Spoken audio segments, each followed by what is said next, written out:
So this video is part 2 of the essay or paper writing 101 video that I made a few weeks back.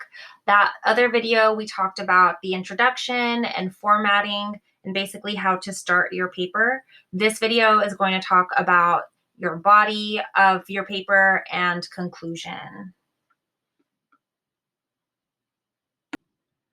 So after you've written your introduction, you're ready to start writing your body paragraphs. So your body paragraphs are basically the details of what you're talking about. This is where you give your examples and the evidence to support what you are trying to say, trying to teach, etc.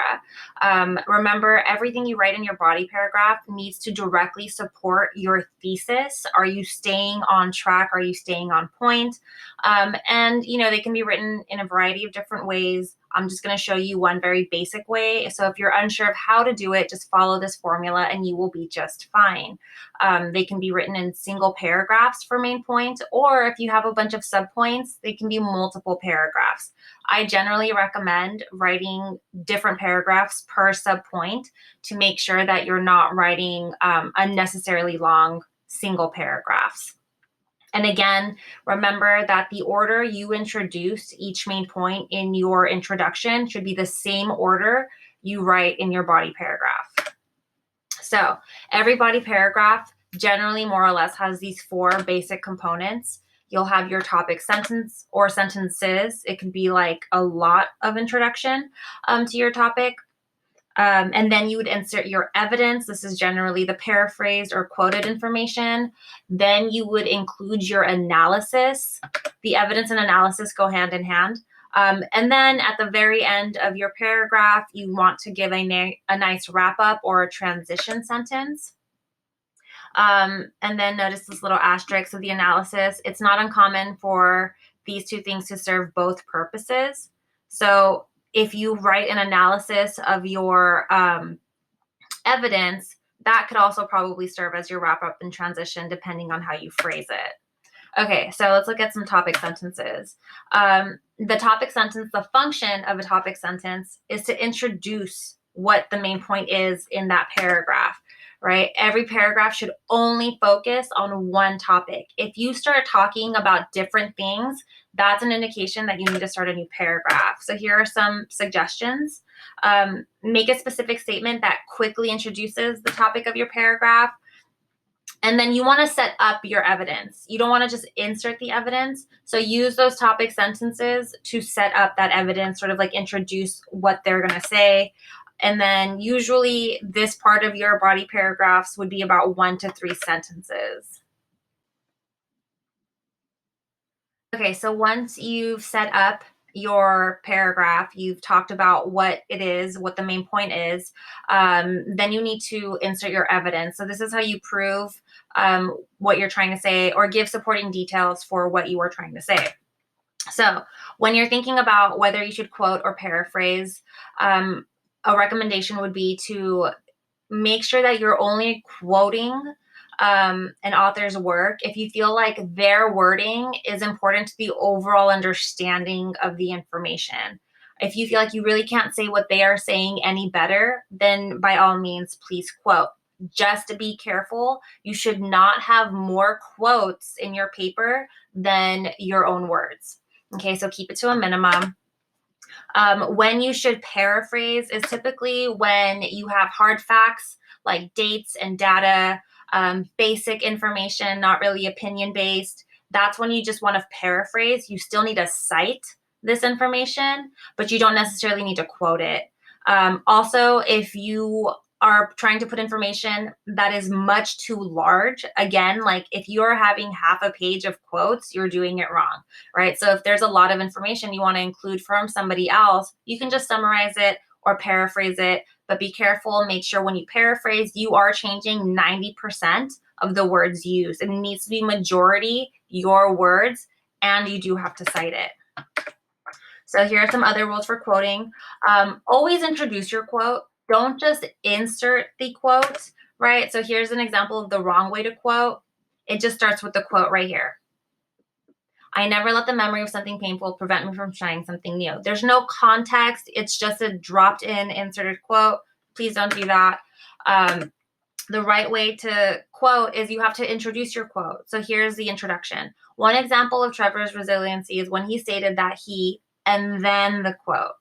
Okay, so make sure that you're giving a short introduction. The author said in one example, something that introduces the quote, do not simply just drop in a quote.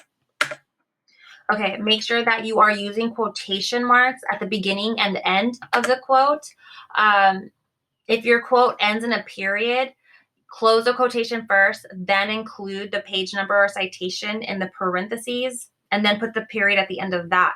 So remember, the function of a period is to really tell the reader everything before this symbol belongs together, right?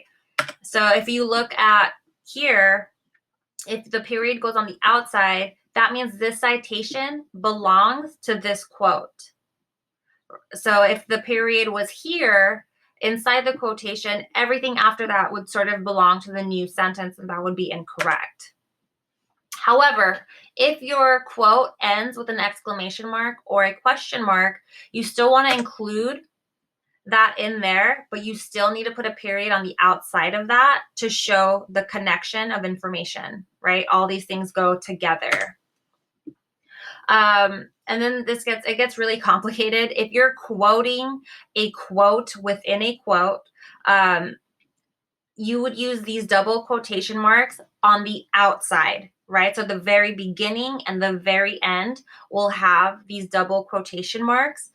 And then if there's a quote inside your quote, right, if you're citing dialogue, then you would use these single quotation marks on the inside to indicate that. And I know that can get kind of confusing. So here's an example, right? What's going on, Mom said. Here we have the double quotation marks on the outside. This is the beginning of the quote. And then what's going on, Mom said. This is dialogue. So we're going to put the one quotation mark on the inside. This is the end of what Mom said. And then here's the end of the quote, closed out, and then the citation, and then the period. The citation here that you're seeing, this is for a book. So if you were writing a paper in English and you were citing something from the book, you would put the page number in parentheses. And then I have another video that you can watch specifically for citing MLA for your research paper. Okay, so some other rules about inserting evidence. Anytime you quote or paraphrase information, you must cite. Even when you're not quoting, right? Even if you're just like addressing or giving an example of something, you have to cite. Make sure that you're keeping it short. Please only quote the minimum amount of information needed to get your point across. Your paper should be majority your words, not majority copy and pasted from something else. So if you're using a source multiple times, you only need to introduce it once. And then once that's done, you would put the page number at the end if you're using a book. Articles are a little bit different. And again, I have a whole other video that'll show you how to do that more specific to research papers.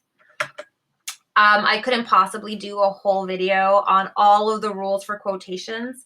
So I will give you a handout, sort of like a cheat sheet. It'll be in the assignments weeks folder to show you how to do with that, or how to do that, I mean. And then also, of course, when in doubt, just Google it. Google's amazing. It'll tell you. Okay, so after you've given your evidence, you've quoted and you've cited, you cannot just leave the information there as it is. After every single piece of evidence, you have to follow that up with your own analysis or explanation of the significance of that evidence. So like, what does that evidence prove? Why did you pick it? What does it say, right? Make sure that you're tying it back to the thesis or topic of your paper. Try not to simply just explain what it's saying, right? But think about, what does it mean? Why is this significant? So here's an example. being at HA, Jack, made me realize I was Black. So if you've not read Born a Crime by Trevor Noah, he is half Black, half white, and lived during South Africa apartheid. And so this was a moment when he realized, you know, being mixed race, that like in actuality, he identified as Black. So this is the quote. And then this is an example of analysis. This was a crucial moment in Trevor's journey of self-identity. Before this moment, he never felt the need to take a side. However, the South African society he grew up in did not tolerate racial ambiguity. It was not built to integrate colored people as acceptable members of society.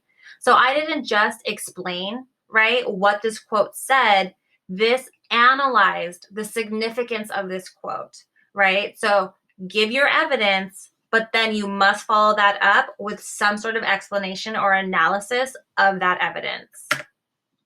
Okay, once you're done with your topic, you've introduced it, you've given evidence, you've analyzed it, then it's time to wrap up or transition to the next topic. So this can be done in a separate or standalone sentence or in the last bit of analysis. If you remember the first slide I showed you about the components for a body paragraph, there were little asterisks on this and the analysis ones. So those could function as the same thing. They don't always have to be separate things. Transition statements are a great way to end your paragraph because it kind of introduces the next topic, right? It just helps with the overall flow of your paper. Okay.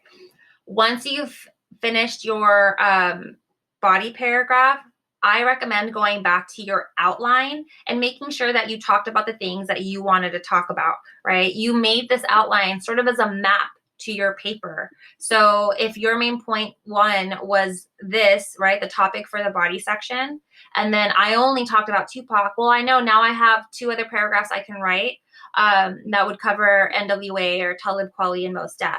Look at your outline. It is a tool that you made to help you. Let it guide you. And again, you should have already linked your evidence that you want to use for your paper in your outline. It's a great resource. Okay, so if you look at the week 4 assignment folder, there should be an exemplar of a body paragraph. Basically, it's the continuation of the essay I'm using as the exemplar for these assignments. So I'm not going to read it to you, but I'll just kind of show you what it looks like so you can get a better understanding. It's going to look like this. This is the same introduction that I used as my example in the last assignment. And then here is the body paragraph. If you scroll down, here you'll see an example of a works cited entry, right? And then I color code everything and sort of break it down for you further. So in the introduction, right, these are all the different components of an introduction. I do the same thing for the body paragraph. Everything in purple are the topic sentences. I am introducing what this paragraph is going to be about, sort of building context, things like that. Once I did that, I felt comfortable enough to insert the evidence I wanted to use. And here I used a quote. This is my in-text citation. This is the analysis I wrote for the evidence. And then here's the wrap up or transition sentence that will move me into the next paragraph. So take a look at that if you have if you need an example of what a body paragraph should look like. Make sure you're paying attention to your citations and that you have all of the components in a body paragraph. You scroll down a little bit more, I sort of talk about the works cited. Again, I will make another video, or I've already made another video that goes into much more detail about MLA citation and works cited. So please watch that or look at the PowerPoint to get a better understanding of that. Okay, so once you've said all you wanted to say in your paper and you've covered all of your main points and there's nothing new that you can say, then you're ready to write your conclusion. So your conclusion is just that last section of your paper. It's about 1 to 2 paragraphs, and it doesn't get enough credit, in my opinion. It's definitely more important than most people think. So before we talk about that, just know that every conclusion should have these 3 basic components.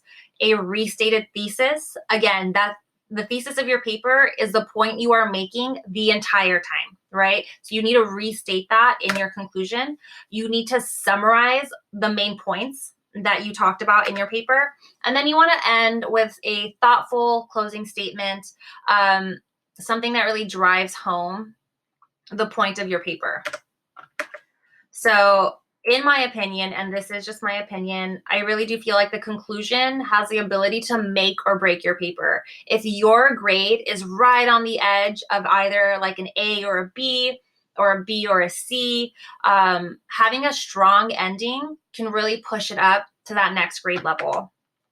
So again, you want to have all of these things in there. You want to restate, summarize, but it's this last bit here, well, this last 3 bits actually, that can really elevate your paper to the next level.